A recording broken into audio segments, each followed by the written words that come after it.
बिस्मिल्लाहिर्रहमानिर्रहीम। अस्सलाम वालेकुम नादरीन, आप यूट्यूब चैनल देख रहे हैं। मैं इमरान खान। नादरीन, सबसे पहले लाहौर में एक शादी चल रही है और उसके बहुत ज़्यादा पाकिस्तान के मीडिया में, पाकिस्तान के सोशल मीडिया में चर्चे हो रहे हैं। जिस तरह अरबों रुपए की नमूदो नुमाइश की जा रही है इस शादी में, शरीफ ख़ानदान के अंदर शादी हो रही है। अल्लाह ताला शादी को कामयाब करे, हमारी नेक तमन्नाएं। अल्लाह ताला सबके घर हंसते बसते रखे। लेकिन क्या ये लोग अवामी नुमाइंदगान कहलाने के मुस्तहिक हैं? क्या इन्हें ये हक है कि ये कहें कि ये अवामी नुमाइंदगान है?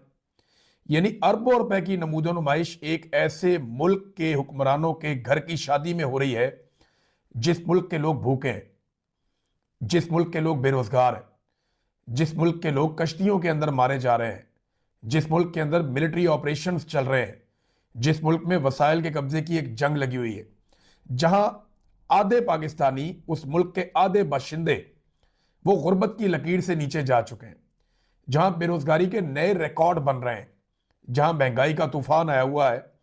कोई एक चीज भी आपने ऐसी देखी इस शादी के अंदर, जो विजुअल, जो चीजें आपको नजर आ रही हो, जिसमें आवाम झलकती हो कि जनाब ये आवाम के साथ या आवाम की तरह के कोई लोग हैं?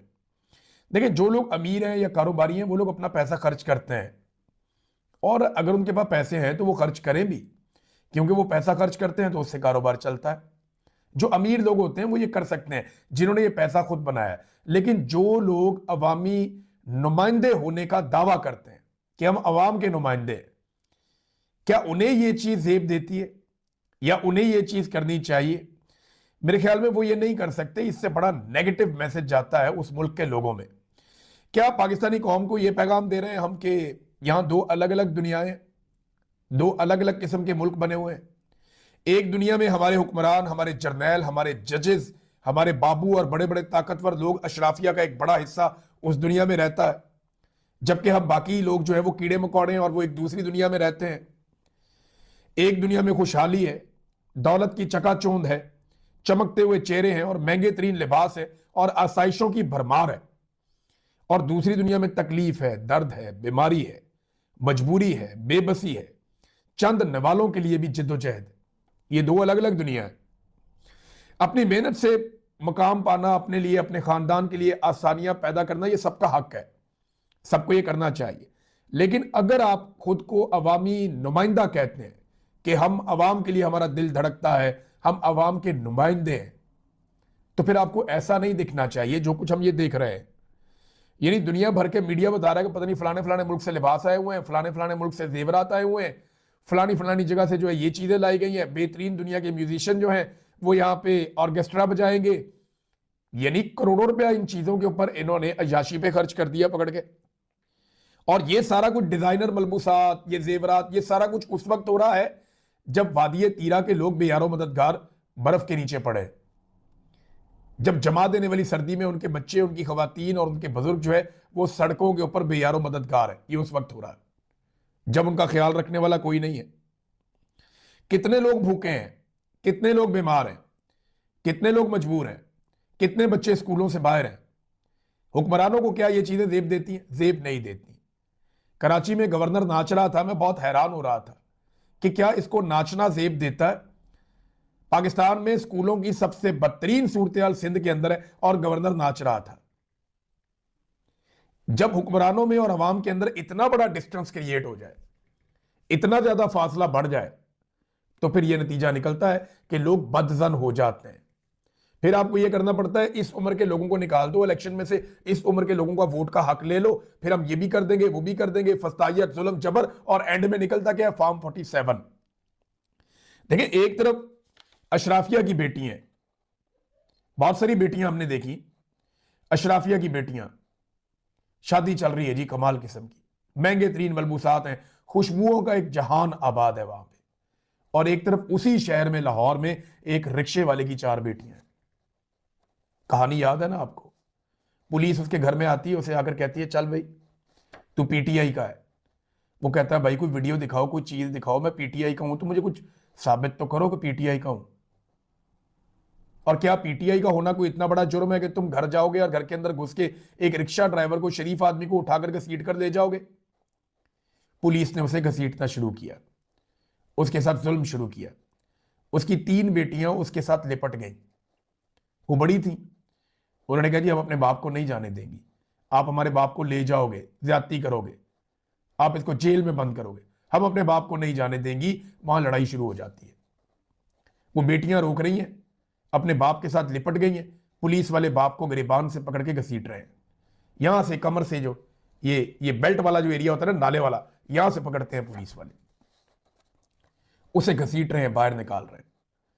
जब बात नहीं बन रही थी तो जो छोटी बेटी है उसके सर पे पुलिस वाला पिस्तौल रखता है। छोटी बेटी के सर पे बंदूक रख के पुलिस कहती है कि जाता या नहीं जाता हमारे साथ। तो वहां वो आदमी हिम्मत हार जाता, रिक्शे वाला। वो कहता चलो, उनके साथ जाकर गाड़ी में बैठता है, अपनी बेटियों को तसल्ली देता है कि मैं आता हूं। और जब वो गाड़ी में बैठ के पुलिस के साथ जा रहा था, इतना दिल बर्दाश्त हुआ कि उसे हार्ट अटैक आ गया। उसकी आंखों के सामने से मंजर नहीं जा रहा था, उसकी बेटी के सर पे पिस्तौल रखा हुआ है एक ऐसे आदमी ने जिसे इससे पहले वो जानता भी नहीं था, और रियासत ने, ये पिस्तौल का मालिक भी वो रिक्शे वाला है। और वो गाड़ी के अंदर उसको हार्ट अटैक आया, वो मर गया। तो पुलिस ने उनको आगाह किया कि आके अपने बाप की लाश ले जाओ। एक तरफ वो रिक्शे वाले की 4 बेटियां हैं, एक तरफ यहां अशराफिया की बच्चियां। आप देखें, खुशबुओं का एक जहान आबाद है, दुनिया के महंगे तरीन डिजाइनर बलबूसात हैं। ये 2 अलग अलग दुनिया है नादरीन, और यही नफरत को जन्म देती है। दुनिया का कोई भी मुहज़्ज़ब मुल्क होता ना, या कोई मुहज़्ज़ब कौम होती, मैं पाकिस्तानियों से बिल्कुल मायूस नहीं हूं, लेकिन इमरान खान ने भी ये बात की थी, मुझे मजबूरन ये बात दोबारा कहनी पड़ेगी कि पाकिस्तानियों आप लोग बहुत सुस्त हो, आपको जगाने में बहुत टाइम लग जाता है, आप लोगों को बात समझ नहीं आती, आपके साथ भी ये रिक्शे वाले वाला सलूक होगा।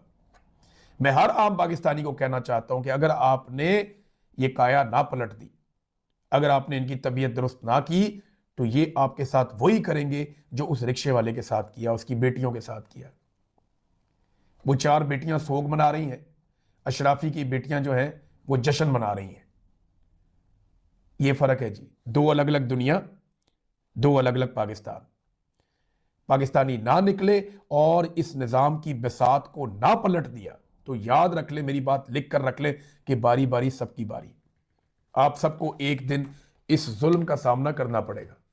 पॉलिटिकल फेसेस बदलते रहेंगे, कभी कोई आएगा, कभी कोई आएगा, कभी कोई आएगा। एस्टेब्लिशमेंट यही रहेगी, ये इंजॉय करती रहेगी, इनके बच्चे इंजॉय करते रहेंगे, ये दुनिया के महंगे तरीन इलाकों में जाएंगे, ये दुनिया की शानदार इंजॉयमेंट करेंगे बगैर किसी मेहनत के। मेहनत आप करेंगे, खाएंगे, ये इंजॉय करेंगे। बस मुझे यहां तक इस पे यही कहना था। खबरें हैं कुछ आपके साथ शेयर करता हूं। वज़ीर आज़म पाकिस्तान दोबारा IMF की मिन्नतें करने जा रहे हैं, और IMF की जो मैनेजिंग डायरेक्टर है उनके साथ वज़ीर आज़म अब मुलाकात करेंगे, क्योंकि जो कारनामे शरीफ खानदान ने और जरदारी खानदान ने किया है उसकी कीमत पाकिस्तान की सारी इंडस्ट्री और सारे पाकिस्तानी चुका रहे हैं। कैसे, मैं आपको बताता हूं। इन्होंने नाकाबिले फहम किस्म के, अजीबो गरीब किस्म के, जब किसी को समझ भी नहीं आते उस तरह के LNG के महंगे तरीन मुआहदे कर लिए। इन्होंने मुआहदे करके LNG बहुत ज्यादा कीमत पर खरीद ली और बहुत लंबा मुआहदा कर लिया। अब आपका इस्तेमाल कम है, आपके पास LNG ज्यादा है। दुनिया में LNG सस्ती हो रही है, लेकिन आपने क्योंकि मुआहदे कर लिए तो आपको महंगी खरीदनी पड़ेगी। तो नवाज शरीफ साहब ने जो घटिया लंबे मुआहदे किए LNG के, वो पाकिस्तान की जड़ों में बैठ गए। फिर इन्होंने IPPs के अजीबो गरीब किस्म के मुआहदे किए कि IPPs को लाकर बैठा दिया, आप बिजली बनाएं या ना बनाएं, हम आपको पैसा देंगे, हर महीने बिल आपको मिलेगा। और फिर पाकिस्तान की कैपेसिटी से दुगनी इस्तेमाल जितना हमें चाहिए था, हमें अगर 100 यूनिट चाहिए था तो इन्होंने 250 यूनिट बिजली बना दी पाकिस्तान में। अब वो सारे IPPs फारिग बैठे, उनको बिल हर महीने जा रहा है, और जा कहां से रहा है? पाकिस्तानियों की जेब से। और वो कमीशन किसको दे रहे हैं आप बेहतर समझते हैं। तो शरीफों ने और जरदारियों ने मिलकर जो एनर्जी की प्राइसेस बढ़ाई पाकिस्तान में LNG और बिजली के जरिए से, LNG के मुआहदों और IPPs के जरिए से, उनकी वजह से पाकिस्तानियों की कमर टूट गई। पाकिस्तान की इंडस्ट्री मुकाबला करने से बाहर हो गई। और अब हालात ये है कि अगर आप सब्सिडी ना दें तो इंडस्ट्री चल नहीं सकती। यानी आप अरबों डॉलर या अरबों रुपए आप देते रहेंगे तो आपकी इंडस्ट्री चलेगी, अदरवाइज आपकी इंडस्ट्री नहीं चल सकती। ज्यादातर इंडस्ट्री पाकिस्तान की बंद हो रही है। मैं बहुत मोहतात भी बात करूं तो 25 से 30% टेक्सटाइल इंडस्ट्री आपकी खत्म हो गई है। किसान आपका पूरी तरह से बर्बाद हो गया। अब बची कुची इंडस्ट्री को और कारोबारी हजरात को बचाने के लिए, देखिए सबको तो पीआईए तोहफे में नहीं दे सकते ना, ये सबको तो ये बड़े बड़े अपनी जो सरकारी महकमे वो तोहफे में नहीं दे सकते। बाकी लोगों ने तो मेहनत करके पैसे कमाने हैं। तो कॉस्ट ऑफ प्रोडक्शन बहुत ज्यादा हो गई, क्योंकि पाकिस्तान में एलएनजी और आईपीपीज वाले गंद की वजह से ये इतना महंगा हो गया पाकिस्तान के अंदर प्रोडक्शन करना कि जो सनतकार हैं वो भागना शुरू हो गए। अब उन्हें रोकने के लिए ये आईएमएफ से दोबारा दरखास्त करेंगे कि जनाब हम 2000 अरब का कोई एक रिलीफ पैकेज देना चाहते हैं सनतकारों को, हमें ये देने दिया जाए। हालात इनके पता क्या है, इन्होंने जिस नौयत के मुआहदे किए उसके बाद पाकिस्तान के साथ क्या हुआ, इसको अगर आप जानना चाहते हैं तो ये एक खबर आप देखिए कि बिजली के शोबे में 800 अरब रुपए की मनफी इक्विटी सालाना कारकर्दगी रिपोर्ट आई है। ये इन्होंने पाकिस्तान के साथ किया नादरीन। और 6 बिजली की तकसीमकार कंपनियां मुसलसल उनको नुकसान हो रहे हैं, बिजली चोरी नहीं रोक पाए ये, और सर्कुलर डेथ जो है वो बढ़ता हुआ बोझ बनता जा रहा है। इस वक्त तक जो पावर सेक्टर के कुल वाजिबात हैं, पावर सेक्टर के कुल वाजिबात इस वक्त तक 9.2 खरब यानी 9,200 अरब तक पहुंच गए हैं। ये इन्होंने किया पाकिस्तान के साथ पिछले 15-20 साल में। जरदारी साहब आए, उन्होंने जनाब राजा रेंटल साहब तबाहियां फेर दी उन्होंने, नून लीग ने उनको नाम दिया था, फिर खुद आए फिर भी वही काम किया। ऐसे आईपीपी के मुआहदे किए कि बेड़ा गर्क कर दिया, मईशत को ऐसा टीका लगाया कि आज 9,200 अरब आपको डायरेक्टली देना है। ये आपके जिम्मे सिर्फ वाजिबात हैं पावर सेक्टर में।